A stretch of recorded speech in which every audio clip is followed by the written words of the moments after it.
Hey there, fellow dungeon keepers, and welcome to the second episode of my Maug the Slaveholder gameplay. I'm Icon, and today we will def out the first dungeon and hopefully set foot into the second one.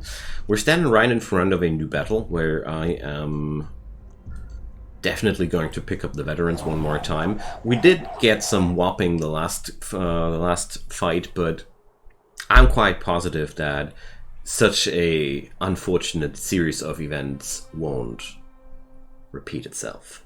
Now let's check out our enemies. We got heavy nature damage on the back slot, heavy air damage on the back slot, and fire on the front slot.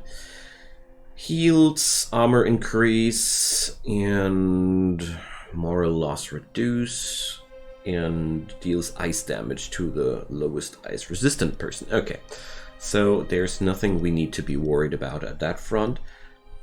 I'm going to enrage the first party of monsters. No, we're going to not to do that.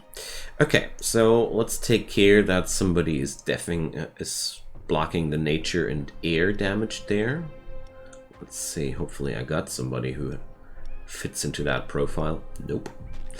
Well, then we're taking the orc because he has a pretty decent amount of HP. And let's see, these guys are all susceptible against what? Mostly physical damage. So, let's see, nature damage ain't a good decision. These guys have pretty decent resistances overall. It's a good mix, so it's going to be not that easy to tackle them down easily. Well, somebody with a decent fire resistance for the front slot then. If I'm unable to adapt my monsters into ideal conditions, I'll take other preferences. Now, who will we pick up there? So we got ice damage for the front slot. Well, not the worst thing. Physical for the front slot. With the increased armor, that's not really a good thing, but let's take some ice as well. I'm not quite happy with my selection here, but that's fine. Rallying Horn goes down here, and let's check out what we will do here. So, nature and air. Maybe I'm luckier here. It's again either one of both. So this time we're going to pick up this formation. I really do like that one so far, and let's keep going. Alrighty, let's hope they don't meet Maug, because Maug is a little bit ill-tempered now.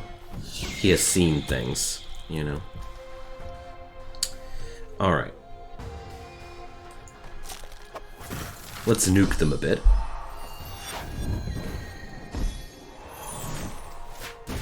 Well, that one hurt my orc a lot. That one won't hurt my orc too much. Alright. So, well,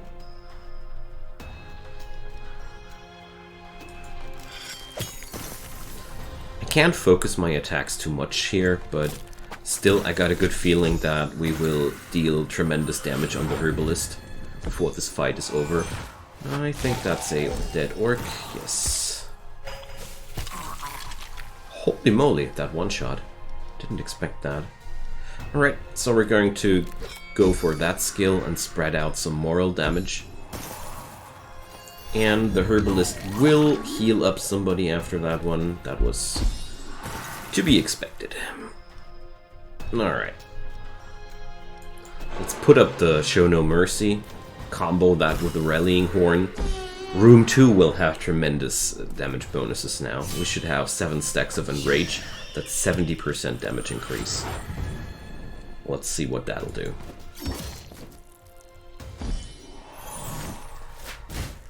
Well, too bad that I didn't have anybody with better resists there. But yeah. One less thing to worry about.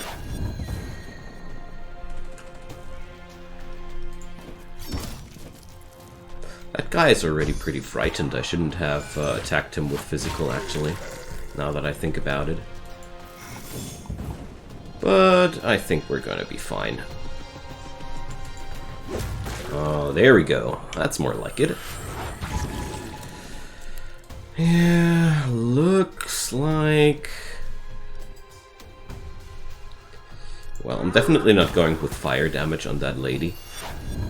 She's way too resistant to that. But rather go for that way. 3 attacks into her face, that should be good. Alrighty, so Maug will only need 2 attacks to take her down, so yeah, he took around 50 damage. That's 2 weeks of recovery, but that's okay. Alright, as you see, combat is growing more and more difficult. I like that.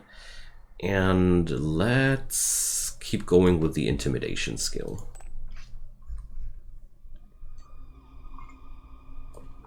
Alright, my orcs are slowly growing a little bit unhappy, but that's okay. What's that exclamation mark here again? Why is there an exclamation mark? Somebody care to tell? Does it? Ah, it's warning me that this guy will go on a mental break the next time he'll die. That's quite a useful feature. We got a therapist up ahead, and let's see, I want an event. So we would get a skeleton cultist for a little bit of blood. That's a deal. I've never seen a skeleton cultist. Let's see what they do. Ice damage for the front, heavy moral damage at the same time, and fire and AoE damage. Okay, so mostly moral damage. Got it. Another business trip. Monsters placed at the front deal 2% additional damage per missing life percent. Well, rather send my orc for some money. Alright, Mr. Therapist, let's see. We're going to expend some tears for a good session there. So there's a champion fight up ahead, which I really want to pick up, because we will gain a champion monster for that, so definitely one thing I want to do. Okay, so leveling up who?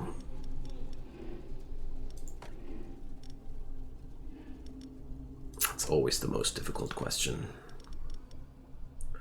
But I think I'm going to follow and upgrade more level 1 creatures, because that's always making everybody stronger. Okay, let's go for a champion squad. That's going to be a lot harder, but we should be fine. Now, a huntress. Physical damage on the back slot, and she stuns if she's suffering from penalties. We got a barbarian again. That's pretty troubling. And we got a novice. Okay. Now, let's see.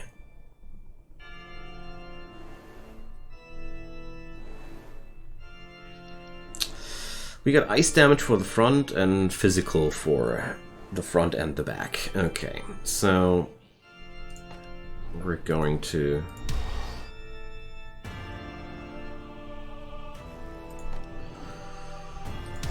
What's for the front? No.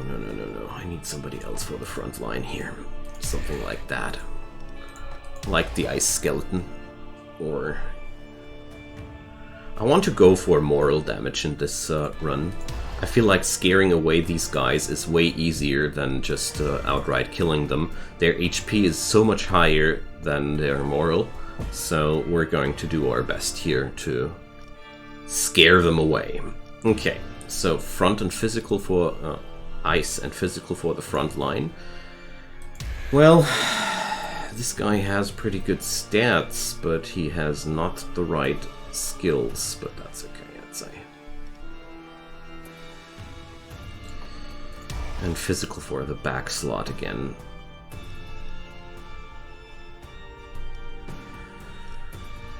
So sadly I don't really have anybody who's really fitting into that profile. Well, we're going to take this one. He has at least some moral damage available. Okay, that's gonna be a tough one, but we will do. We will prevail. I'm quite positive. There we go. So, we're going to focus on the moral damage here entirely.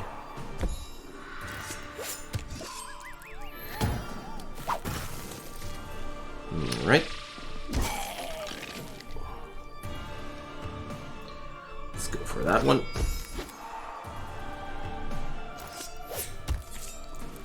Just hope that my orc will get a second... Ah, okay, he can scream at least once. That's good. So the barbarian is pretty close to being scared away. Yeah, there we go. It's really important for me to get rid of that guy as fast as possible, because I think he's one of the biggest threats for my whole strategy, due to the massive enrage bonus he gives to everybody. And we already took 50% of the moral, so quite good with that. Alright. Let's go for a intimidation there. Yeah, there we go. Run, you fools, run. Yeah, sadly that did happen exactly as I was afraid it would. And yeah, we're going to stick with our guns here. I mean, the good news about the Boar Man is that he has a stun skill, which he can use. My god, that damage! I didn't want to kill anybody, but actually I'm pretty good at killing people. So yeah. Enjoy your some stuns yourself. Run, you fools, run! I like that. Plan did work out exactly as intended. We didn't lose a single... they didn't even reach the boss, that's what I wanted to say.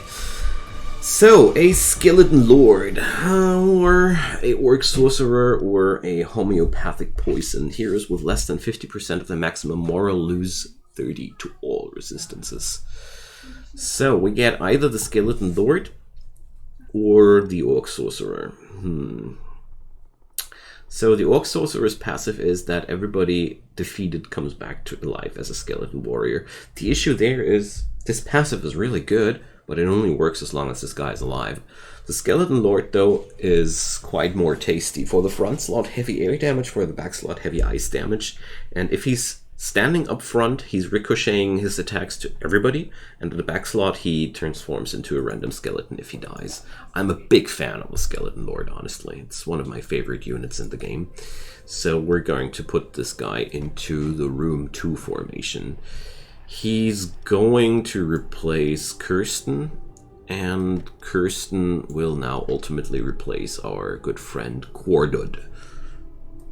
You know, the Skeleton Lord is a unit I really like to use in the second room because the monsters there die less often. So here's one thing. I know that training my Skeleton Lord is not possible right now. Let's lend something out to the siege. Here, give away the circular saw. I do know that the costs for training the Skeleton Lord are 400 gold, and I definitely want to train that guy first and foremost. So what can we do here? Armor training, power training, or life training? I want the life training. Alright, that's enough. You know, workout for the Dungeon Master is also important. So, upgrading my traps? No, I'm happy with my level 2 traps. So, a young man manages to sneak up to you and threaten you with a rusty blade. His face streaked with angry tears, he seeks to avenge his family, tortured and devoured before his eyes. You can gently pat him on the shoulder and show him the axe and amuse yourself with his suffering, or offer him as a gift to your employees. Well, let's see. We can use some extra moral, don't we? So, have fun with them. There we go. So, another bunch of veterans is up ahead of us, and they will yield us another artifact. Artifacts are really valuable, in my opinion. So, we got a ninja, nature damage, AoE, air up front, air... No, yeah, air front and air at back. Okay. We have no shuffles there this time. So air resistance for the back. So nature is also pretty strong here. But I don't have anybody with a decent air resistance whatsoever in my formation. That's really sad. Okay, let's go with that. Let's go for the Enrages, because I like that. And now, what did we say? Air up front and air up for the back. So, he might be vulnerable to the nature attacks from the ninja, but the ninja will be the first to fall, so... Oh, wait a sec. We have to put down our good friend Kolzuk. And let's do it like that. And use the skeleton ball as well. Alrighty, let's hope they don't face the boss and see what goes down this time. I'm quite amused that the... Let's see... That this champion group was less of a threat than the last, compared to the last veteran group from the first episode. That came quite unexpected, you know. Alrighty, so let's spread some moral damage on everybody. I like the skeleton executioner for that. Sadly, this guy is immune against poison damage. Oh no. Oh, that was a little bit too fast for my taste, but can't change that. So, this friend here is very susceptible to fire damage, so let's use that. And let's enjoy the power of our Skeleton Lord. So we got either air or ice damage. Air is not that good. Well, let's use the air damage. I want to get rid of this guy here as quick as possible. Ugh, wasting one of my strongest attackers now. But sometimes you really can't change that. Okay, some big bad fire damage. And let's go for more ice damage here. Set those guys a little bit on fire. So sadly looks like we're not going to be able to keep that fight away from Maug, but there's not going to be too much pressure on him. Well, 2 enemies. He should be fine with that. Let's go for enslavement. Taking down this guy. Yikes. The low air resistance on Maug is a little bit of an issue there, I gotta say. Oh no, he gets to act one more time. Oh well. Life of a dungeon keeper is not an easy one, so what do we have here? Unholy Shroud grants 50% chance to apply Frostbite with attacks that deal moral. 2-Bird Stone splashes 30% of the damage to a target behind the front slot. And Crystal Skull, 25% chance that monsters defeated come back to life as a skeleton warrior. That's a no-brainer. This is such a strong trait. It's basically just like the Orc Shaman, but less reliable, yet still omnipresent. It works all the way, every day, every fight. Alright, what do we have here? The brewer behind Strangled Stout, the world-famous beer with a delicate aroma of stagnant slime, is looking for hero tears to make a whole new blend. Okay. So, we could... Aw, too bad. I could even receive a artifact for that. But we're just going to pay a few of our tears for some moral buff. So, do we want to see the therapist? No, not really. Let's roll another event. What do we have here? 2 of my employees have been caught red-handed brawling like 2 elves for a hairbrush. Will you be tough and suspend them for 5 weeks or threaten them with a pay cut to be sure that won't happen again? Okay.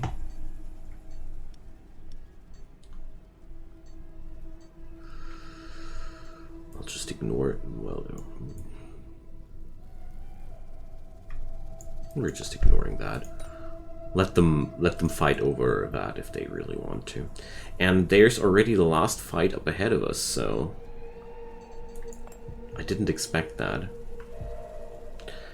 So, one of my employees was found dead this morning. Okay. Okay. Too bad. Let's see the engineer and upgrade our favorite traps.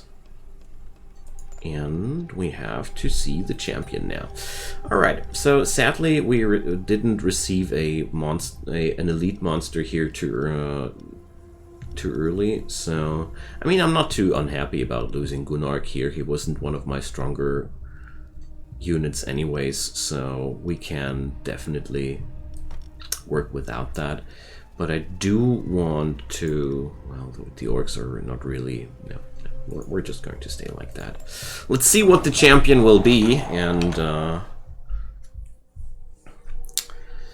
so, a druidess removes 3 stacks from each penalty applied to her at the start of each turn. Damage dealt is reduced for each penalty applied. Nature damage. Massive nature damage. Ice damage for the front, removes penalties, moral regain, and fire damage for the front. So fire, ice, and nature damage. That's pretty uncomfortable. So I want to focus my damage dealing massively onto moral here again, because there's just way too much damage resistance on the board here to work with. So wait a sec, we're going to demoralize them first. And then use the Rallying Horn for the next one. And therefore, we're going to use the Skeleton Lord for the back slot. And let's see. We need people that are good against fire in the front, fire and ice in the front. It's going to be difficult, I think. But hey, the Skeleton Cultist provides both stats. Nice. Okay, let's see. That's going to be a tough fight, but luckily I have a certain chance that my units get a free resurrection, which is pretty cool. I shouldn't have put up a Yeti into the front of my formation. Man, that was stupid. Sometimes not paying attention is fatal. Yeah, like I said, not paying attention can be fatal. Whoops. But we're going to manage. Aw, my skull didn't trigger a single time. Too bad. So let's spam down the intimidation, and more moral damage comes raining down on these fools. That should work out quite fine.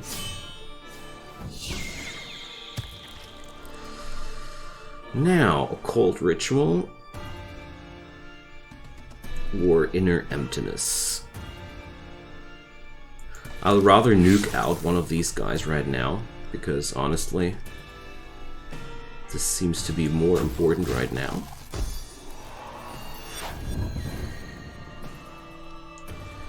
And let's spread more moral damage here.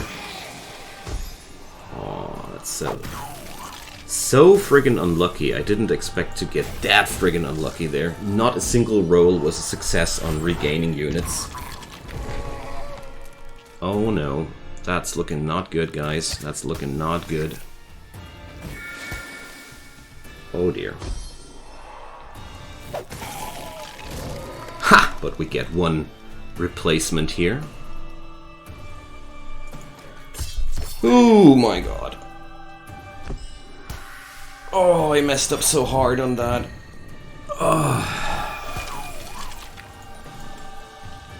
Alright, but maybe we can still win this. Who knows? We're going to take down the first of them directly. That's quite good. Alrighty. So, well, I think I'll roll with this strategy here. And just hope the HP will be enough. Sounds quite unlikely to me though, so no. That's a tough one. But I think I will ever so slightly win. So, yeah. It's going to be very narrow, but I think it's going to be just enough. Yeah. Just about enough. Alrighty, so I messed up brutally in the first room, and I'll take that as a lesson, but that's okay. Sayonara. We win. Oof. Yeah. We'll do better the next time, promise. Okay.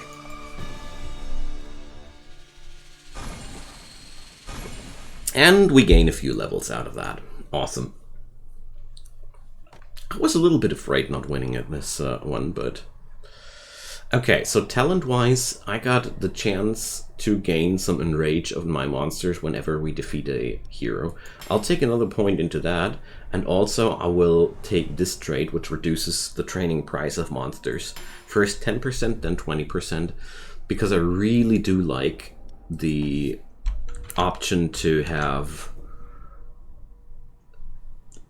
lower costs for training, because I feel like trained up monsters are really imperative for this game. So level 2 features orcs and demons for the first time. Demons are very, very heavy on the moral damage side, and therefore I really like them. So we're going to take the veteran fight as the first one for sure, and we're going to introduce the new monsters, and then I'm going to end today's video with that.